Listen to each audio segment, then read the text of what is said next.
This episode of Small Town Western New York was made possible by the following supporters.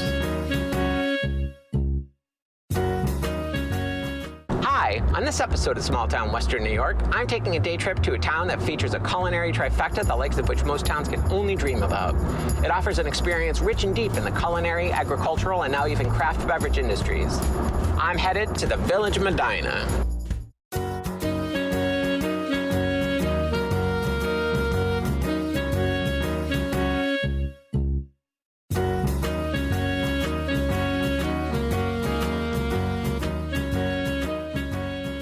At the heart and soul of any great ag and foodie town, you'll soon discover a rich network of food production and distribution. And for Medina, like any other ag town, it all starts with its farms and markets. From its market, to its farms, to its Amish community, Medina has an ag town's heart and soul that's thankfully here to stay. There's a lot of well-deserved pride here for the term locally grown, and farm to table isn't just a misused and misguided cultural trope in these parts. Local matters here. Right here on Main Street is where you'll find the heart of the culinary scene in Medina, with some of the best restaurants not just in Western New York, but in the entire state located a few hundred steps away from one another.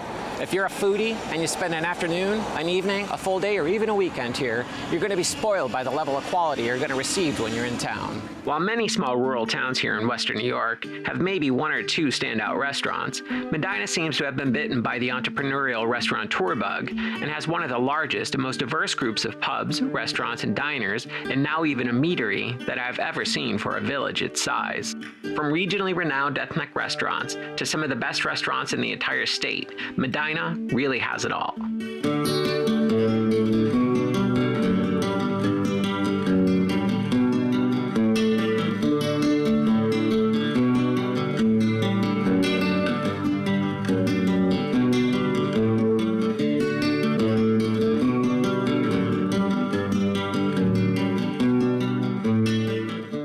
Near the end of my day, I had the opportunity to quickly sit down to talk to one of the very first restaurateurs that helped ignite the foodie renaissance in the village, Mike Zambito from Zambistro. Why did you decide Medina? Well, I graduated at 23 from culinary school and realized that I wanted to work for myself first and foremost. Right. And I saw an opportunity in my hometown, my mother being a business owner here in town, and seen an opportunity to really give Medina something that they really needed. Right. Has the menu stayed the same pretty much? We've got staples. We have items that have been on this menu since day one. You know what I mean? Absolutely. But what's great about this is as we get more established, our customers start to trust us. It's like, maybe when we open the doors for the first time, just putting snails on the menu probably wasn't a great idea. No. But now, we sell more escargot. Yeah, because you have your base. We have our base. Right, so what the restaurant really turned into is food that I truly enjoy to eat. And it's not anything pretentious. No, and that's real food. It's authentic. That's what we wanted to do in Medina. Something that was, you could come here in shorts, after a day out on the water, or you could bring your wife in here for your anniversary. Right.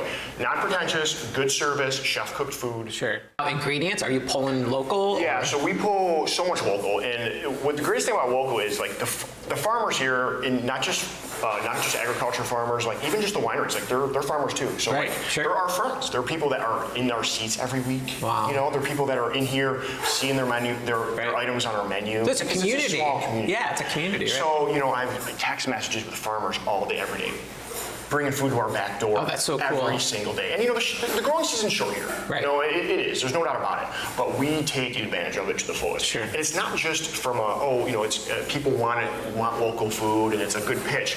It's better and it's cheaper. Right. Well, it's the same trust that you would have, your customers would have with you, you have with your suppliers and your farmers, right? As opposed to, I'll call for some green beans that have been in the field yesterday. They're at someone's wedding today. The difference in flavor from something that's been grown locally, picked the day before or the day of, and served that day. It's night and day. So, and also we're putting money back in the community, but at the same time, it's better quality, and like I said, the pricing's better. So it's a win-win for everybody. Yeah, so awesome. If you're not shopping local, it doesn't make any sense. And that's what I love about Medina, a real place that isn't hung up on itself, where the term local isn't just lip service. It matters here, and the town and its people truly back it up. From its farms to its markets to its restaurants, this is one community that supports its local food producers, purveyors, and end product providers, and is one community that should be on every foodie's bucket list. This episode of Small Town Western New York was made possible by the following supporters.